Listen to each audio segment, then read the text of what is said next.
Hai guys, apa kabar kalian? Semoga kalian baik-baik saja ya. Kali ini Irfan Arya akan mereview sekaligus membahas salah satu film horor trailer psikologis terbaik. Film ini berjudul Silent House 2011. Film ini mampu memberikan suasana mencengkam dan kengerian yang sangat intens. Dan dengan teknik pengambilan gambar yang sangat keren, si kamera tidak ada jeda ataupun cut seperti film-film lain. Tapi di film ini, kamera selalu mengikuti tokoh utama kemana perginya. Namun hasilnya sangat keren sekali, dengan pemeran yang sangat terbatas dan tempat juga sangat terbatas pula. Walaupun semua serba terbatas, namun film ini mampu memberikan suasana horor yang sangat mengerikan. Apalagi dibikin plot twist yang sangat mengerikan di akhir cerita, menambah film ini menjadi sangat menarik sekali. Oke, langsung saja kita masuk ke videonya. Namun sebelum itu jangan lupa klik like, share, komen, dan subscribe kalau kalian suka dengan video ini.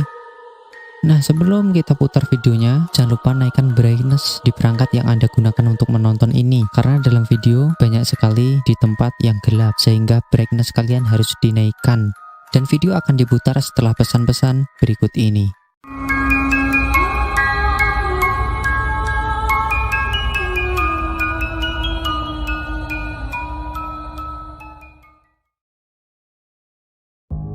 Film ini diawali dengan seorang wanita yang sedang merenung di pinggir pantai. Wanita itu bernama Sarah. Terlihat dari raut mukanya, dia sedang memikirkan sesuatu atau bahkan memiliki masalah tertentu. Kemudian datanglah lelaki paruh baya. Itu adalah ayahnya yang baru pulang dari belanja. Lantas lalu ia memasuki sebuah rumah tua.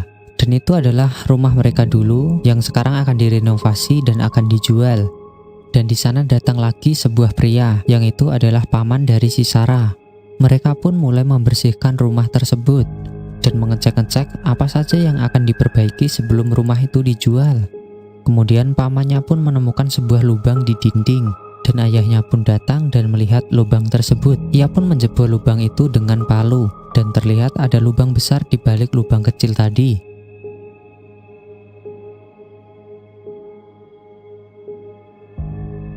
Kemudian ayah Sarah memfoto lubang itu yang nantinya hasilnya akan diberikan ke badan asuransi. Namun di sini ada yang aneh. Ketika ayah Sarah sedang memfoto lubang itu, si Sarah kelihatan bingung, kaget, dan berlagak aneh. Dan ketika ayahnya sedang beres-beres, pamannya pun bertanya kepada Sarah, "Kita sudah lama tidak bertemu ya Sarah, kamu sudah sangat besar sekarang.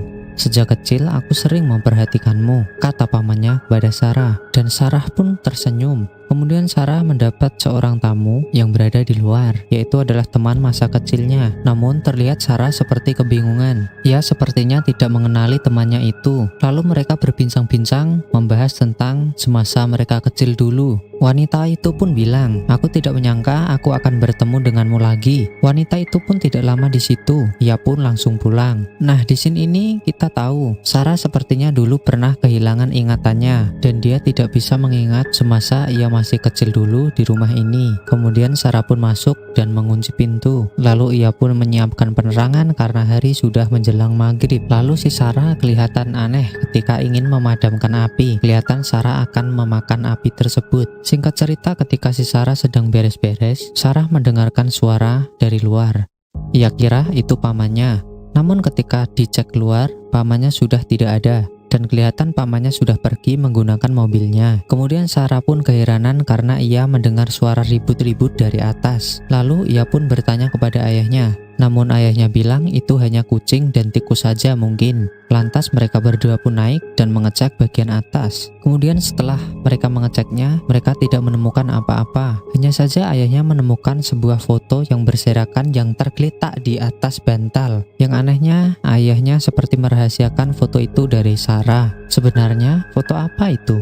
Lanjut ke ceritanya. Kemudian Sarah disuruh ayahnya untuk membereskan kamarnya ketika dulu ia masih kecil. Ia pun merapikan barang-barang yang sudah tidak terpakai, seperti baju pesta dan kotak merah yang tidak ada kuncinya.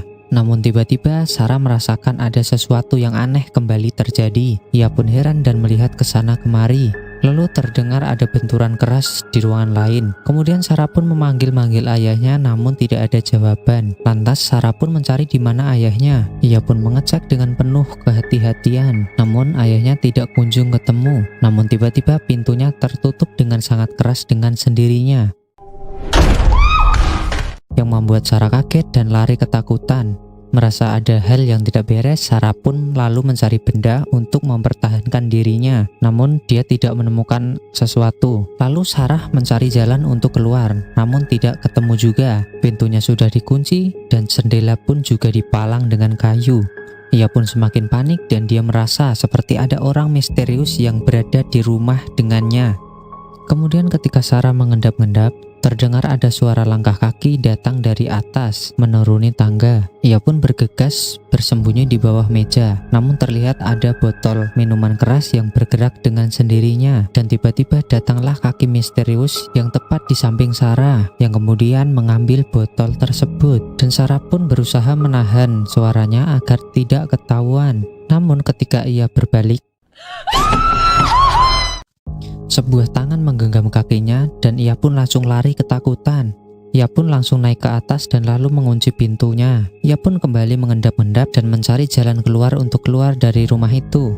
Namun tiba-tiba tubuh ayahnya pun terjatuh dari balik lemari. Dan itu mengagetkan si Sarah. Terlihat kepala ayahnya seperti terpukul oleh benda keras. Sarah pun semakin panik dan khawatir. Benar saja di rumah ini ada orang jahat yang mengintainya. Ia pun mencari kunci di dalam saku ayahnya dan memberanikan diri keluar dari kamar dengan cara mengendap-endap. Ia pun menemukan sebuah pintu yang digembok, namun ternyata pintu itu tidak bisa dibuka. Kemudian Sarah pun masuk ke dalam basement dan melihat ke sekelilingnya. Ia pun menemukan ranjang tidur yang berada di basement. Ia pun heran kok bisa ada ranjang di basement. Dan itu ranjang tidur siapa ya? Di sini kita berpikir mungkin rumahnya yang sudah ditinggalkan lama digunakan untuk tidur orang jahat atau orang gila. Melihat hal itu, Sarah pun langsung mencari jalan keluar lain di dalam basement. Namun sosok itu sepertinya sudah mengikuti si Sarah sampai ke dalam. Lalu si Sarah pun bersembunyi dan berharap dirinya tidak ketahuan. Setelah merasa cukup aman, Sarah pun kembali mencari jalan keluar dan akhirnya dia menemukan jalan itu. Kemudian dengan tergesa-gesa, Sarah pun membuka pintu itu sembari suara langkah kaki yang semakin mendekati si Sarah.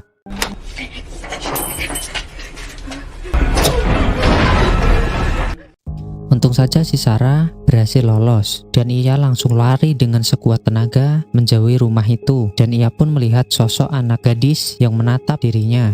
Dan tiba-tiba pamannya pun datang dengan menggunakan mobil dan ia langsung masuk ke dalam mobil. Dan tiba-tiba anak gadis yang dilihat Sarah menghilang. Kemudian Sarah ditanya oleh pamannya apa yang terjadi. Dan Sarah pun menjelaskan bahwasanya ada orang asing yang meneror dirinya dan ayahnya di rumah dan kemudian ayahnya dibunuh. Lantas pamannya dan Sarah pun kembali ke rumah itu. Sarah pun yang tidak mau kembali ke rumah itu pun berteriak-teriak tidak mau. Namun ayahnya harus segera diselamatkan.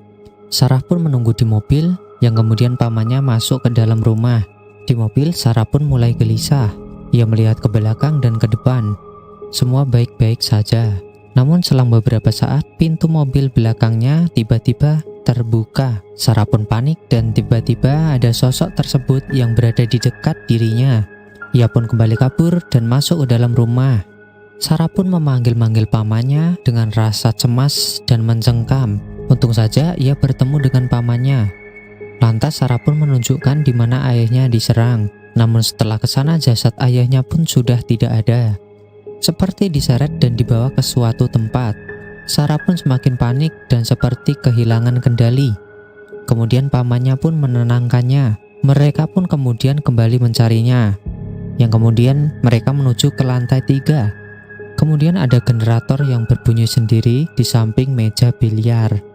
Kemudian paman dan Sarah pun mengeceknya hingga tiba-tiba generator pun mulai berkedip-kedip dan mati. Kemudian suasana menjadi hening dan serentak suara pamannya seperti diserang sesuatu. Kejadian itu pun membuat Sarah semakin gila. Ia panik sekali. Sampai-sampai Sarah pun menggunakan kamera Polaroid untuk menerangi ruangan.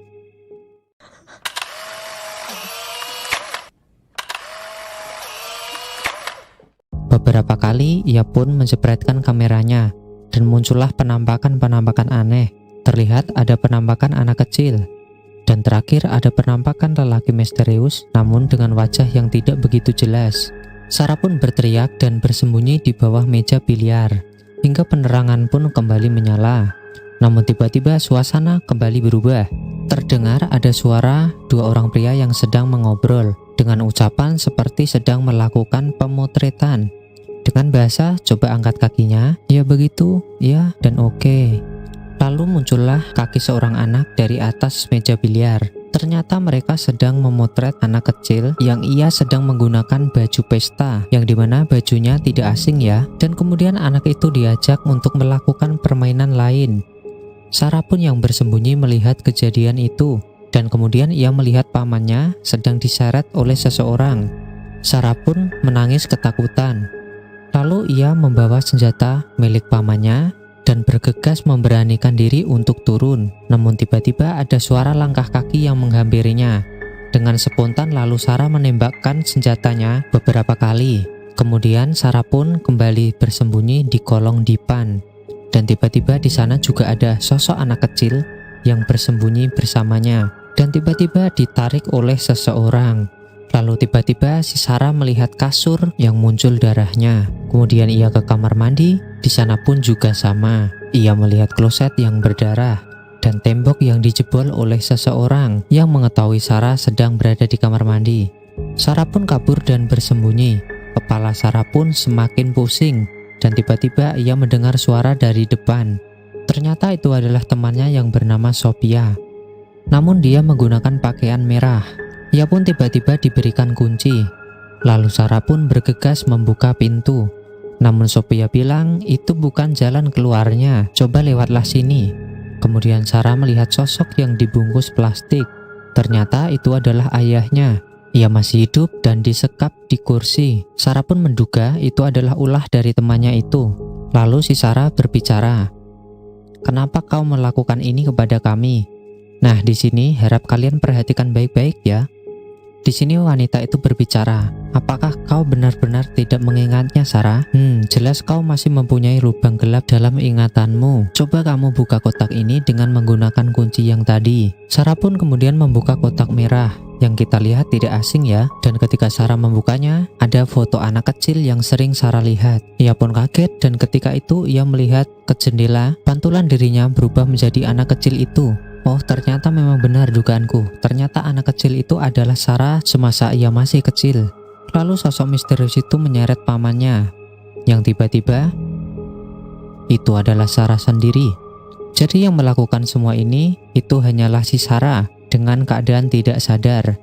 Lalu wanita itu bilang, "Ayo tuntaskan apa yang sudah kamu perbuat." Dan Sarah pun tidak mau.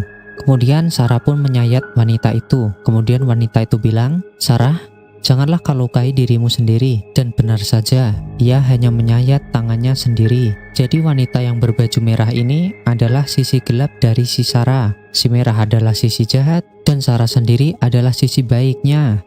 Dan ini semua hanyalah pertentangan psikologis saja. Dan benar saja tiba-tiba Sarah menjadi aneh, yang kadang-kadang menjadi baik dan kadang-kadang pula dia menjadi jahat. Never hurt you. Dan terkadang dia merasa seperti bersalah dan menjadi korban gitulah rasanya. Padahal dia sendirilah yang melakukan hal itu. Lalu Sarah mengamuk kepada ayahnya karena semasa ia masih kecil dia selalu diperlakukan tidak senonoh. Sehingga itu menjadi trauma yang berat bagi Sarah dan jiwanya pun menjadi gila.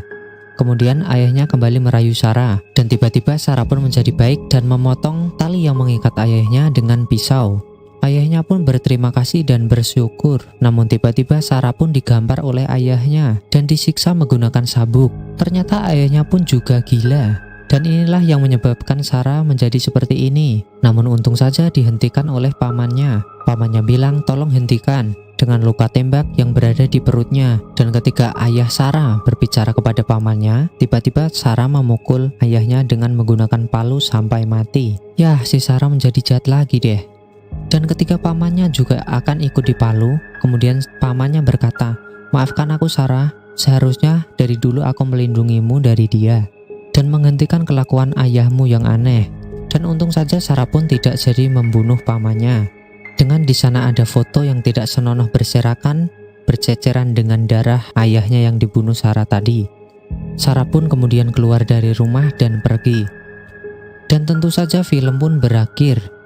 Sangat-sangat menarik sekali film yang satu ini guys. Aku saja sampai merinding menontonnya, apalagi pas plot twistnya yang keren sih. Film horor yang menarik, yang mampu memberikan suasana mistis yang sangat-sangat menyeramkan sekali. Kalau kalian belum ngerti, sini aku jelasin lagi ya. Sarah adalah seorang gadis yang mempunyai masa lalu yang kelam di dalam rumahnya yang lama itu. Dan ketika ia di sana akan beres-beres, yang dimana rumahnya akan dijual, tiba-tiba ingatan kelamnya pun kembali. Dengan terpancing oleh situasi, kondisi, barang-barang, dan apapun yang ada di sana. Waktu kecil ia pun sering disiksa dan diperlakukan tidak senonoh oleh ayahnya. Kalian masih ingat kan ketika Sarah kaget dengan flash kamera di awal video? Yaitu adalah trauma yang ketika masih kecil ia selalu dijadikan objek foto yang tidak senonoh oleh ayahnya. Dan lubang yang ada di dinding itu adalah lubang dobrakan oleh ayahnya ketika sedang mencari Sarah yang bersembunyi di kamar mandi. Dan noda yang ada di kamar mandi dan di kasur merupakan noda darah pas Sarah disiksa oleh ayahnya. Dan tanpa kalian sadari, ketika Sarah sedang bersembunyi, yaitu adalah petak umpet yang dilakukan oleh dirinya ketika semasa ia masih kecil, ketika ia dicari oleh ayahnya untuk disiksa. Lalu yang menjadi pertanyaan, mengapa ayahnya bisa sekejam itu? Ya bisa disimpulkan, ayah Sarah adalah ayah tirinya yang kayaknya gila dan doyan mabuk juga. Dan di sini yang ditegaskan oleh botol minuman keras yang berada di lantai ketika Sarah sedang bersembunyi. Yang semua itu memicu trauma yang kemudian bangkit lagi, yang memicu Sarah untuk melakukan hal-hal itu kepada ayahnya. Kadang si Sarah menjadi jahat dan kadang dia merasa seperti menjadi korban, padahal dia juga yang melakukan hal ini. Dan film ini pun bisa memberikan kita pelajaran. Sayangilah anak-anak Anda dan berikan mereka kasih sayang yang sepenuhnya. Dan jagalah anak kalian dengan sebaik mungkin ya, supaya tidak jadi seperti Sarah ini. Dan film ini mendapatkan rating 5,2 guys. Bercanda banget mendapatkan nilai segini. Kalau menurut saya nilainya yang pantas adalah 8,0. Nilai plusnya saya berikan kepada pemeran dan kameramennya. Dan gak gampang juga membuat film tanpa memakai cut seperti ini. Dan alur ceritanya yang sangat keren, sangat mendukung sekali film ini. Mungkin segitu dulu review film dari Irfan Ari. Terima kasih yang sudah menonton. Jangan lupa klik like, share, komen, dan subscribe agar kalian tidak ketinggalan video-video menarik dari channel YouTube Irfan Ari. Sekali lagi terima kasih dan sampai bertemu di video selanjutnya. Bye bye.